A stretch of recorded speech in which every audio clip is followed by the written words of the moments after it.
Jessica, you're in charge of the family dinner tomorrow. Housework and child-rearing have always been the wife's job.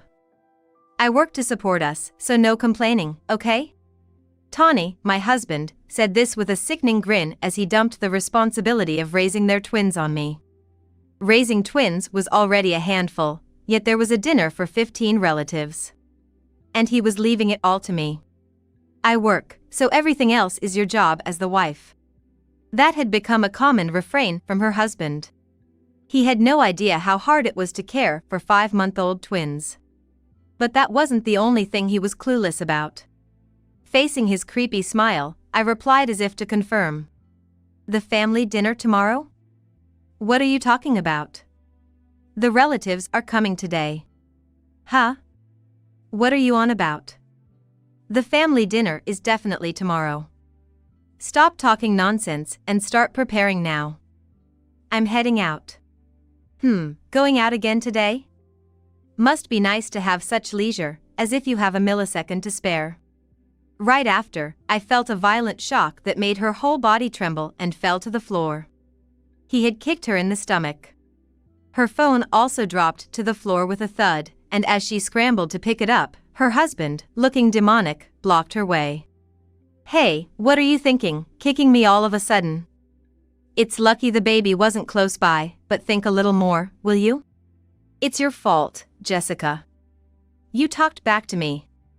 You should just be grateful and listen to me. I'll say it again, stop spouting nonsense and get ready for the dinner. Despite the shock of being kicked and the exhaustion from sleepless nights of childcare, her resolve was clear. I had to make this man regret it for life. Besides, he told her to prepare, but she had already done so. He would be the one receiving the ultimate hospitality. Just watch. I would make him understand, thoroughly. As I thought this, he headed towards the front door, but just then, the doorbell rang perfectly on cue. With an annoyed expression, he answered the intercom, which quickly turned to surprise. Because there, on the screen, were his in-laws and relatives. Just as I had said, the relatives had arrived today. Sensing something was happening behind his back, he turned to me and threw a sharp glance. When I remained silent, not reacting to his stare, he muttered, "The family dinner is supposed to be tomorrow," and slowly opened the door, only to be met with an even bigger surprise. Behind his parents-in-law stood all 15 relatives, their faces red with anger. There were relatives who hadn't planned on attending the dinner, so his confusion only grew. What's going on, everyone? Isn't the dinner tomorrow? Why the angry faces? Did something happen? Did something happen, you say? I see, you haven't heard anything yet. Haven't heard what? Anyway, I'm about to leave, so if there's something, talk to Jessica about it. No, you're not going anywhere. Let's continue this inside. Ignoring his words, the relatives started entering the house one after another. He seemed unable to confront his relatives, watching them with a flustered look, but eventually, he sighed, closed the door, and returned inside. He still couldn't grasp the situation, but he seemed to sense the ominous atmosphere, showing a scared expression that he normally never would. Is everyone ready? Then, let's begin. Tawny, sit down in front of us. What? Sit down? Why? Like I said, I have things to do after this. Just sit down, now. Hurry up. He didn't understand at all, but Tawny, unable to stand up to his in-laws, begrudgingly sat down while muttering complaints. At the same time, all 15 relatives formed a circle around him, creating a sense of no escape, and his expression darkened further. Having confirmed his expression, I, along with the in-laws and relatives, focused our gaze on him as we exchanged nods. Listen, Tawny. Answer my questions honestly, without any deceit, okay? Why the sudden visit and all these questions? You're scaring me. I don't need such a warning, I don't lie to anyone. You said it, don't forget what you just said. So, first question, how's work going? I've landed a big contract recently. I'm being recognized at the office. I see. Second question then. How are the twins doing? No problems at all. They're growing up well. I see. Now the last question. How is your marriage with Jessica? No issues there either. Jessica safely delivered the twins and is perfect with housework and childcare. She's a good wife, supporting her husband. The moment he finished speaking, he looked around and noticed something was off. This Q&A had made the relatives' faces even more stern, glaring at him with icy stares. Tawny, I want to confirm one more time. Did you answer my questions truthfully? Yes, I haven't lied at all. What's this about? I don't understand. His tone grew firmer, perhaps due to the repetition. But then, the father-in-law raised his voice even more. Don't play dumb. Everything you're saying is full of lies. Tawny became flustered under the father-in-law's fierce demeanor. Ignoring Tawny, the father-in-law looked at him with a piercing gaze, full of conviction. Tawny, you've been bullying Jessica, haven't you? We all know about it now. Huh? Bullying Jessica? On what basis? Are you saying that's why you asked those questions? Gathering everyone here just for that. I'm not bullying her. That's impossible, right, Jessica? Tawny turned to me, his eyes pleading not to say anything unnecessary. The old me would have been too scared of my husband to do anything. But if I continued to obey him, not only would I be miserable, but so would our relatives, and most importantly, our children. I realized I had to change, and with firm resolve, I began to reveal everything. Tawny, lying is useless because, as your father said, we all know. We know how you've been pushing child-rearing onto me, verbally abusing me, and neglecting the family. What are you talking about, Jessica? There's no way I would do such a thing. Correct it now. You're confusing the relatives. The relatives are confused about your true nature. You've been playing the good husband all along, haven't you? Just to avoid their suspicion. My true nature? What are you talking about? Surely, everyone isn't taking what Jessica is saying seriously, right? Tawny appealed to the relatives again while looking around, but their expressions only grew more stern. He was the only one who didn't understand why this was happening. On the contrary, we all knew everything. To make him understand, the father-in-law spoke up. Haven't you thought about why we are all gathered here? Are you still planning to lie after hearing this? Pulling out his smartphone, the father-in-law asked Tawny while playing an audio recording. Jessica, you're in charge of the family dinner tomorrow, too. Housework and child-rearing have always been the wife's job. I work to support us, so no complaining, okay? Tawny's words to me earlier echoed clearly from the smartphone. His mouth agape, he looked around in disbelief. When he had kicked me, I had my smartphone with me, recording the incident. It wasn't a spur-of-the-moment action, but a result of consistently recording to gather evidence of his bullying. Meaning, there wasn't just one recording. All of them had been sent to the relatives, so the father-in-law played another audio clip. Just a housewife and yet you serve this terrible food? Make it again, fast. If you defy me, we can just get a divorce, right? You'd be the one in trouble, wouldn't you?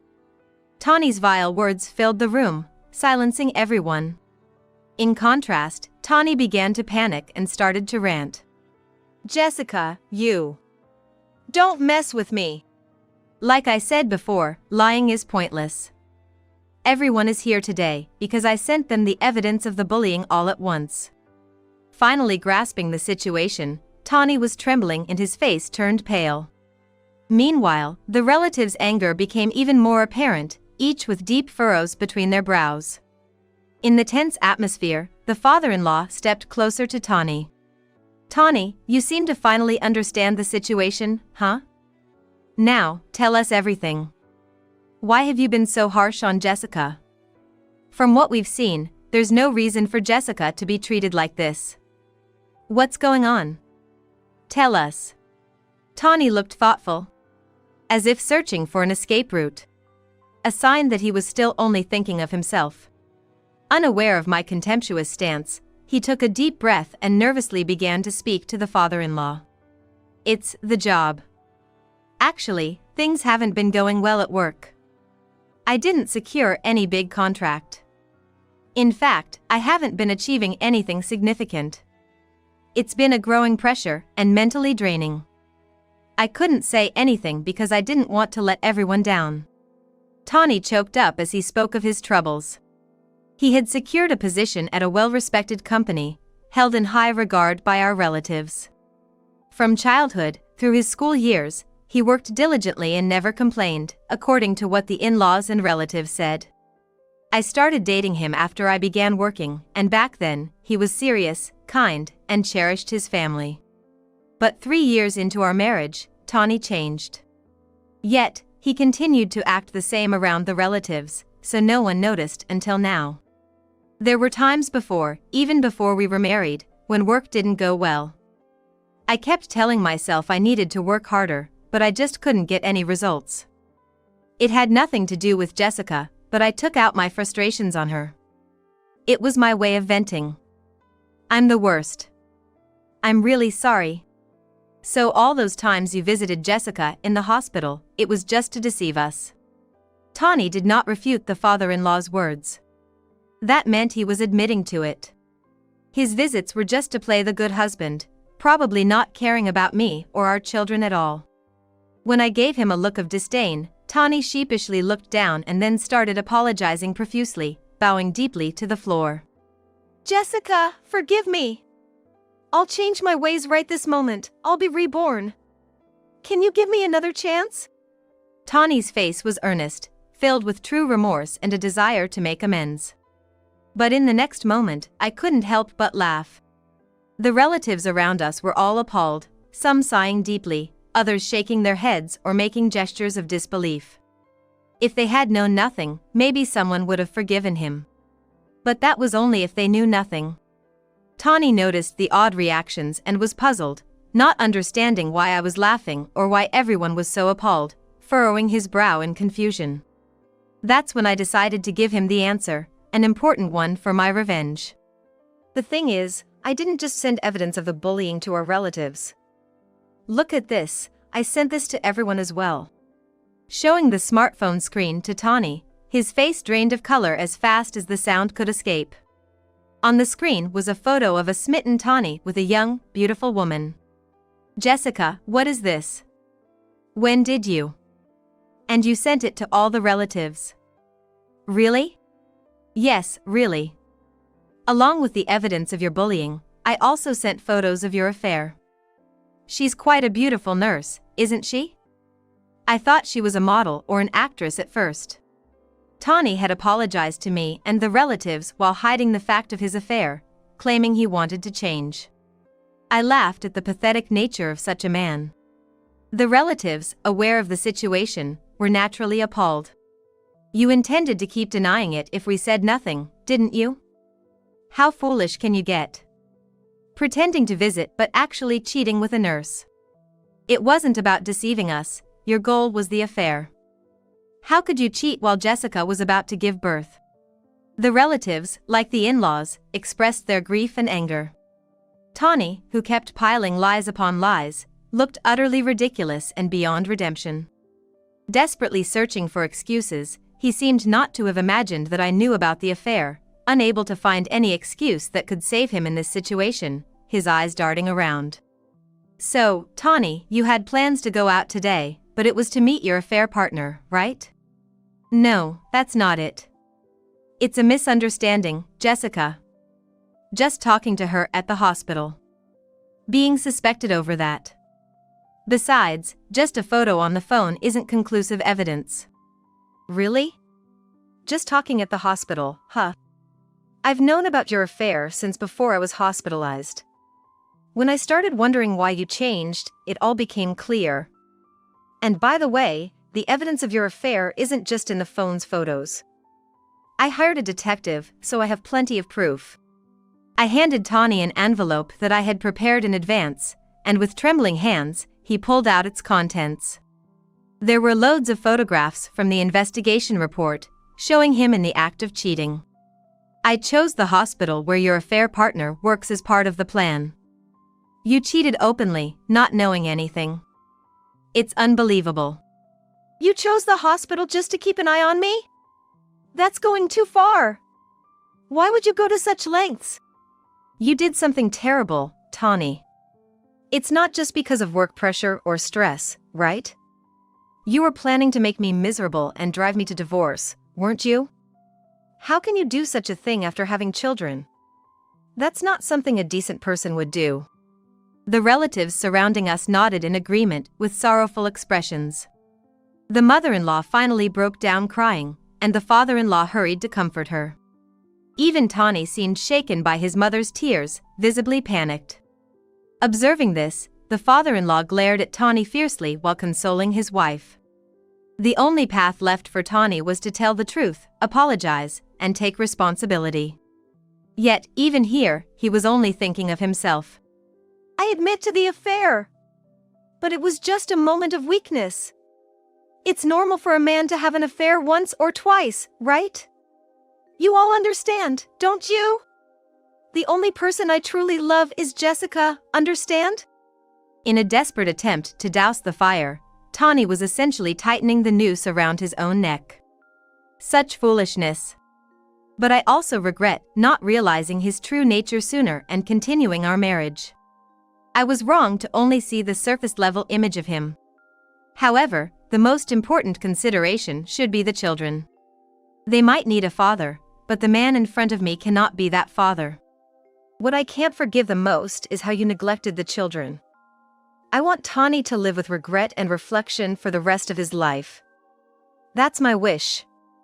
Along with the divorce, I'll be seeking alimony and child support, and I will report everything about Tawny to his company. Tawny, we wanted to believe in you. But in the end, you piled up lies and excuses. Do you think it's okay to do anything as long as you're fine? We are profoundly disappointed. Never cross our doorstep again. Don't even think about running away anymore. We are all watching you, Tawny. At that moment, Tawny froze as if time had stopped for him. He might have imagined the divorce, alimony, child support, and the report to his company, but being disowned by the relatives was probably beyond his expectation. He thought the relatives would always be his allies. That belief was his last fortress, the reason he continued to play the good husband. He thought he could manipulate me with excuses and lies as long as he had the relatives on his side. However, the one true thing Tawny always had was his desire to meet the relatives' expectations. Just as they gathered today for me, the in-laws and relatives are kind people who act for others. Tawny, having grown up with them, should understand this better than anyone. His efforts to live up to their expectations were genuine. But that's why I wished he hadn't betrayed them like this. It's too late for amends, but still, Tawny needs to reflect and regret. Disowned even by the in-laws, he finally became subdued. His chattering teeth and trembling figure were probably signs that he finally understood the gravity of the situation. Wait, Jessica, we're still married, right? I was wrong, so please reconsider the divorce.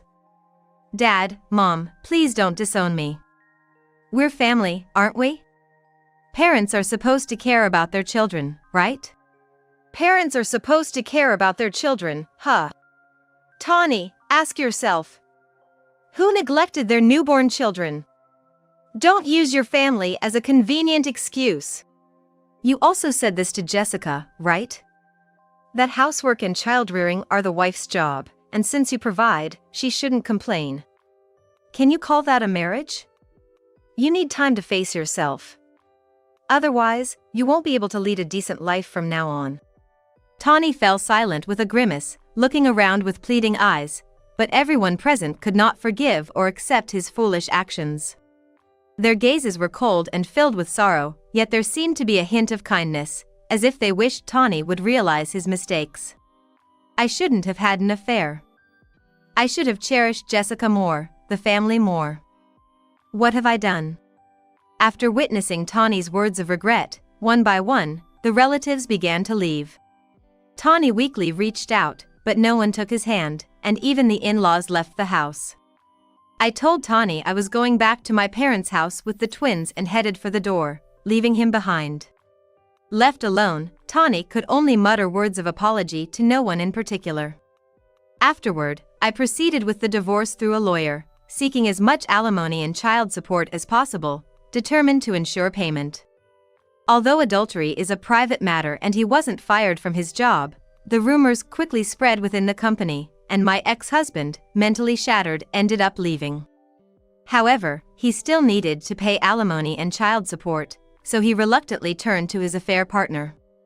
But then, something unexpected happened to him again. In a desperate state, my ex-husband called me. "Jessica, do you know anything? I can't reach Remy, my affair partner." "Oh, Remy? Maybe she's with her husband? It seems it was just a fling. Looks like you were conveniently used." My ex-husband was so shocked he couldn't respond for a while. It turned out his affair partner was married, and he was unaware, even considering marriage with her. Ultimately, his motive for the affair was simple: he wanted to remarry a younger, beautiful woman. Ironically, my ex-husband, who thought he was manipulating me, was himself deceived by his affair partner. Truly beyond redemption. Well, Tawny, isn't that good for you? You have nothing left to lose now. It's always been clear, if you do something bad, you have to face the consequences. So, don't call me again, okay? After hanging up, I received continuous messages from him, so I quietly blocked his contact, severing all ties completely. Later, I heard about my ex-husband's whereabouts through the in-laws. He was driven into a corner, unable to properly look for a job, living in a shabby apartment, and doing day labor just to pay off his debts. Meanwhile, back at my parents' house, I was raising the twins with their support. It was overwhelmingly busy, but seeing my children grow up healthy and happy gave me new energy. Years later, I remarried, and now I'm living happily with my new family. Of course, not everything is smooth sailing, and there will be challenges ahead. But it makes me think again. Being able to share joy, sorrow, and hardship is what being a couple and a family is all about.